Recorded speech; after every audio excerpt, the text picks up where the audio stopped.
wrong because it leads to mate attraction or territory defense, right? That's adaptive. Evolutionarily, you could say, well, the ancestor species sang. Developmental, the birds had to be taught, right, to sing by their parents. And something that immediately causes the behavior can be something like day life. So when the days get longer, it's springtime, it's time to sing, or weather changes. Another one here would be vocal cords, or a brain system, something that's immediately causing the behavior, a mechanism. Okay. So we watched one media submission together with the lemurs. Thank you for whoever sent me that. But another one that I got, which was pretty cool, was an Instagram post about different eyes. And this is actually really relevant because we're talking about sensory systems. So of course, different animals have different shaped pupils. And this was a really informative post talking about different animals and why they have differently shaped pupils. And the cool thing here that I'd like you guys to do on your own time to kind of, prepare yourself for your tests and such, is to kind of look through these examples. And they give you examples, right? So here we're looking at cuttlefish pupils, and they give you an explanation for why their pupils are shaped a certain way. But you can look through those examples and think, which of Tinbergen's 4 questions are they answering? Because when you look through the different posts, so this is a cuttlefish, but we also have horses and snakes. They give different reasons for why the pupils are shaped that way. So I think that's actually really cool. So these are fun to look through and think to yourself, which questions which of Tinbergen's 4 questions are these answers answering? So I won't go through them all, but it's pretty neat to read about. Okay.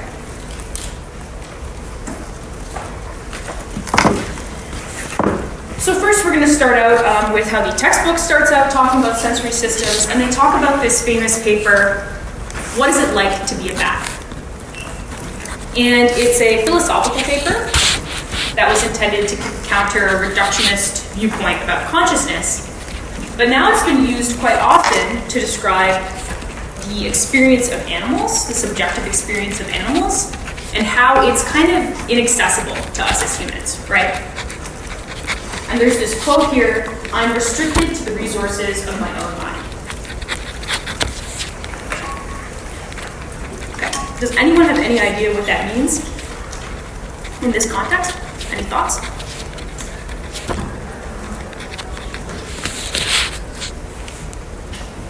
Yeah.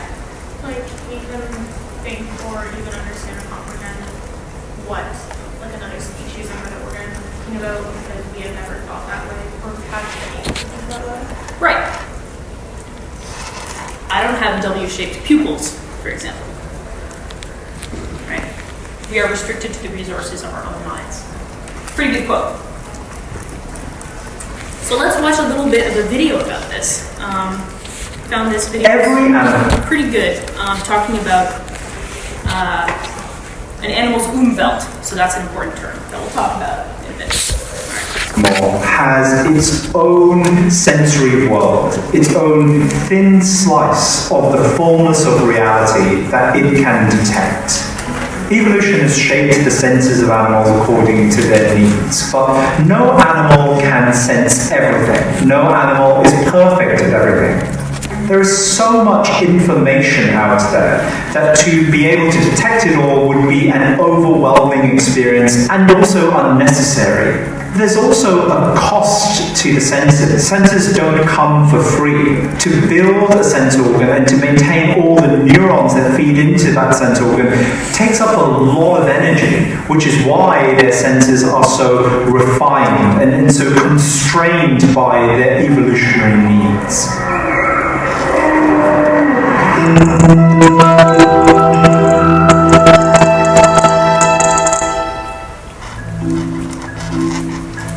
So the word Umwelt was popularized and defined designed by a German zoologist named Jakob von Uexküll in the early 20th century. It comes from the German word for environment, but he meant the animal's sensory environment, and that's the specific set of sights, smells, textures, and sounds that animal has access to, and that another animal might not. When you really think about the senses, you do start to understand the very different kinds of information that those senses offer their owners. So we obviously taste with our tongues, but a catfish is essentially a swimming tongue. It has taste buds all over its skin. If you put little pieces of food near the flank of a catfish, it will be able to taste it and turn around and stand up. For most animals, taste is about food. It's about trying to work out whether something is worth eating or not. And for humans, food is something that we put in our mouths. But if you're a very small animal, food can be something you land on. And which is why for many insects, taste buds are some things that are found in their feet as well as in their mouths. A fly landing on the apple that you're trying to eat can taste it just by walking on it before you put it in your mouth. I, like most of you, have two eyes. They sit in the front of my face and they point forwards, which means that my visual world is always in front of me and I walk into it. But most birds have eyes on the sides of their heads, which means their visual world is around them. They often have close to wraparound vision, seeing to the sides and also a little bit to the back. And that kind of wraparound vision is really hard to wrap your head around. And then, of course, there are changes that can occur over an animal's lifetime. So the umvelt of an adult might be different to the umvelt of a juvenile. Jumping spiders are very driven by vision. They have excellent eyes. But those eyes also become more sensitive as they get older, more sensitive to light, which means that I think the world of a jumping spider will get brighter as it ages. One scientist described this to me as a jumping spider watching the sun rise as it gets older.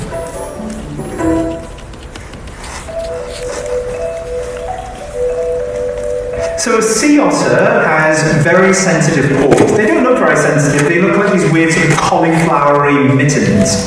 They have a sense of touch that is equal to our exquisitely sensitive fingertips.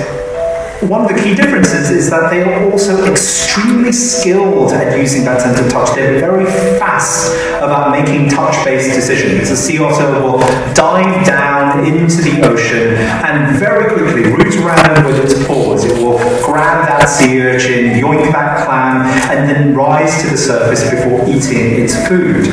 A sea otter doesn't have the benefit of blubber that a whale or a walrus might have. It has very thick fur, but it can find enough food to eat because it has not only very sensitive hands, but very fast hands too. Even in a completely dark room, where the very large eyes of an owl might not be of much use, they can still hear, and they hear really well. The dish of feathers around an owl's face that gives it that distinctive owly look acts as a radar funneling sound towards its ears. Those ears are incredibly sensitive, but they also have a unique trick that allows the owl to work out exactly where sound is coming from. Based on when sound arrives in my ears, whether it first arrives at the left or the right, I can tell where a sound is coming from in the horizontal plane.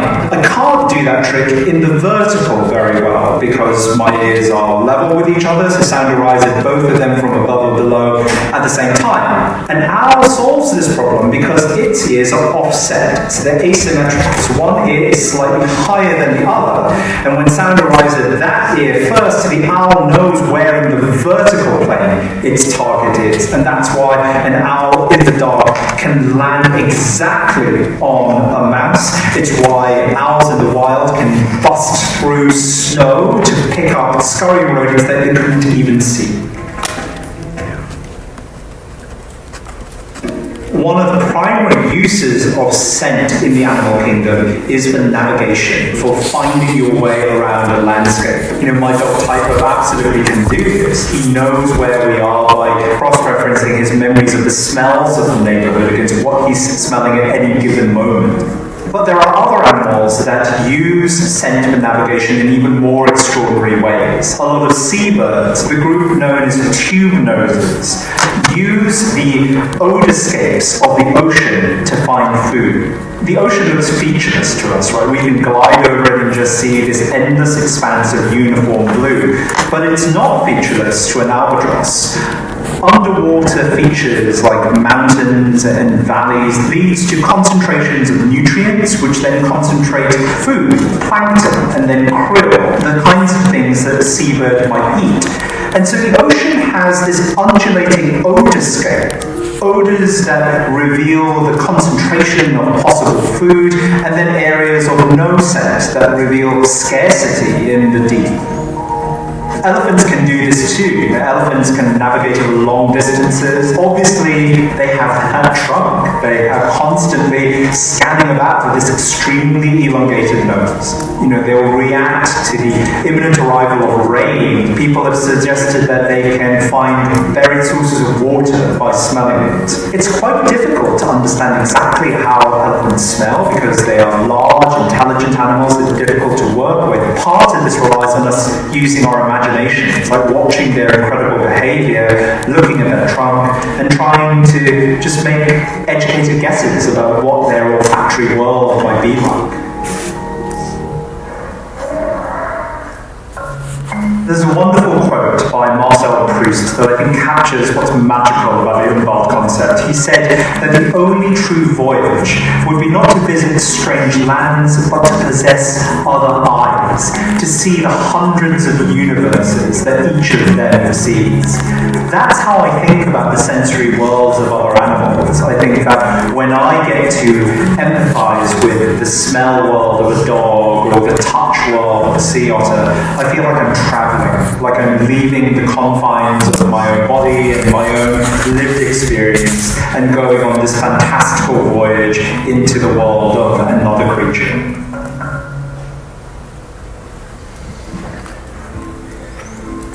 So that's a really good summary of kind of this idea of an Umwelt and a few examples too of different sensory abilities of different animals.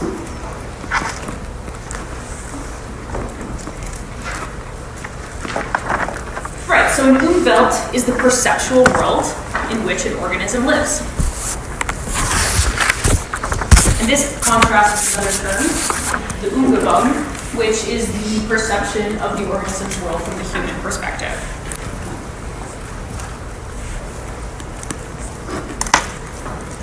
So animals have specific sensory adaptations to their environments. We can look at the different eyes of different animals, and this was discussed a little bit in the video. But if we compare the eye of a deep sea fish, an owl, and a human, we see some differences there.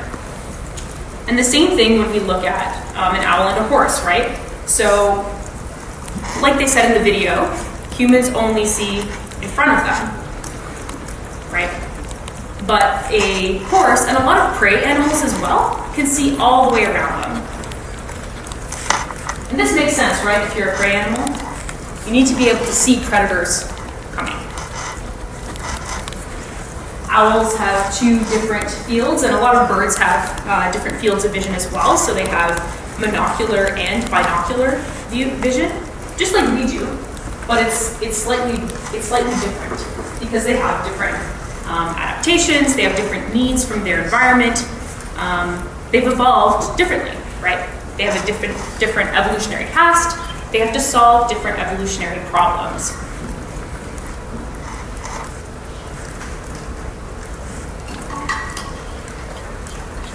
All right, this is the day of videos. Another video about eyes. And this is a very similar kind of theme to what we've been talking about so far, but it's great to have a lot of examples to kind of drive this point home. Okay.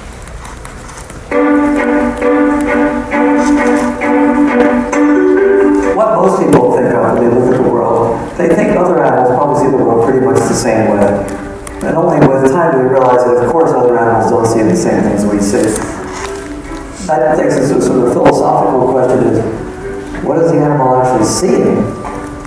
It's impossible to know because it goes into a brain that's very alien to ours. It goes through processes that we don't use when we process visual stimuli.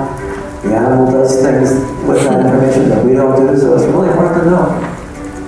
The most simple eyes just tell an animal when it's light and when it's dark. And then you've got eyes like ours that have color vision and very, very good spatial vision and can see very complex detail.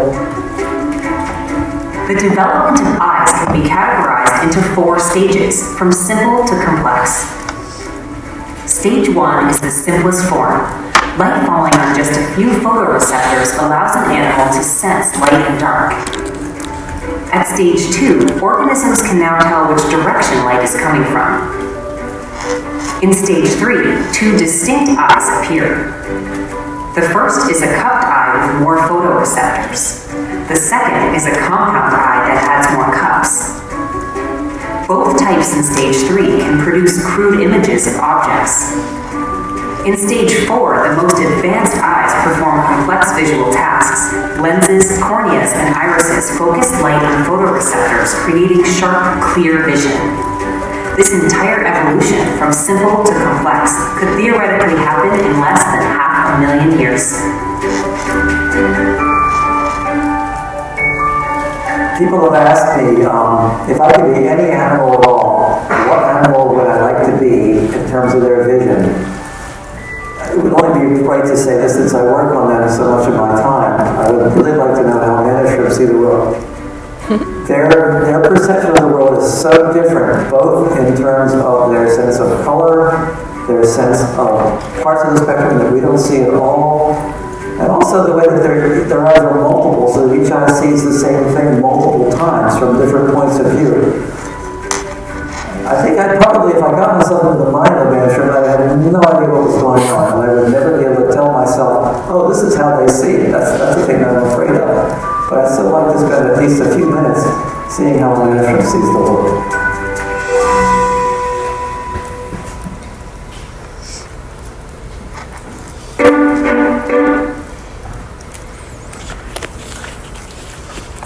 Perhaps you're asking then, why not have all the sensory systems?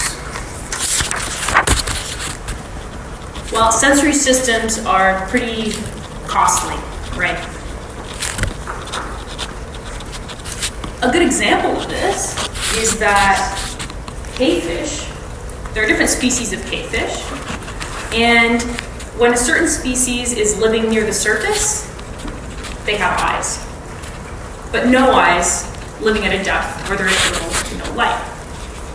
So here are those 2 different morphs of cavefish. So on the top, of course, they have eyes, you can see them there, but on the bottom, that's a species with no eyes. So sensory systems are costly. If you're living in the dark all the time, you probably don't need photoreceptors or eyes, right?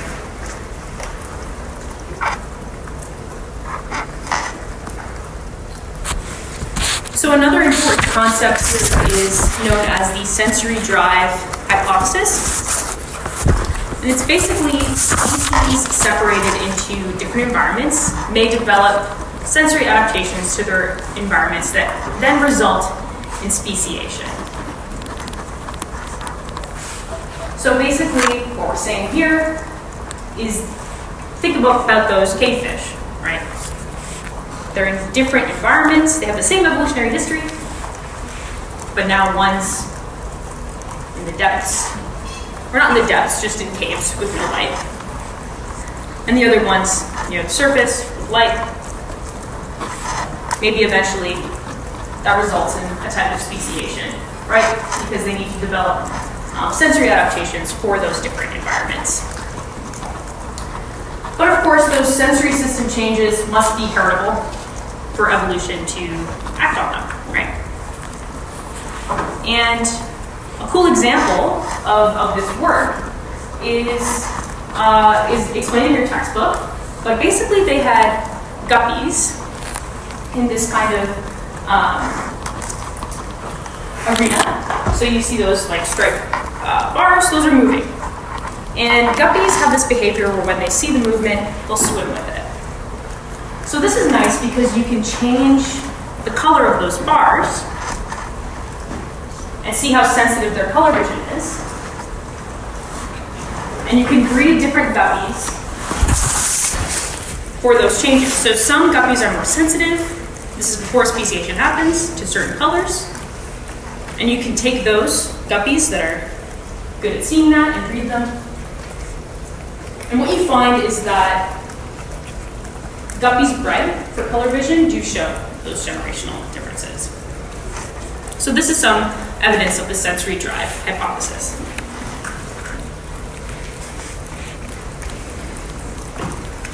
Another important term is sensory bias. Okay, so sometimes animals can respond with increasing vigor to exaggerated versions of naturally occurring stimuli. So what does that mean? This is a nice example of sensory bias in these fish. So basically these fish here, they have this sensory bias for this long tail. So eventually what happens is that point there gets longer and longer. There's a sensory bias for this kind of shape.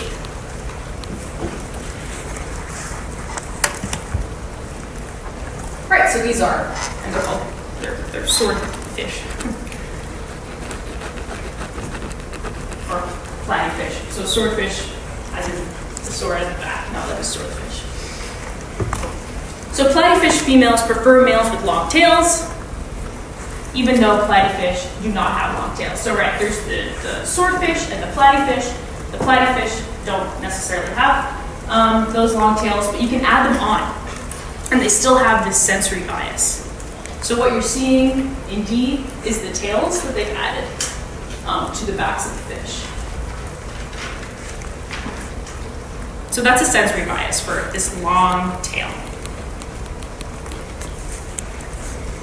So basically what you see is these sword tail males have exploited this sensory bias for sexual selection.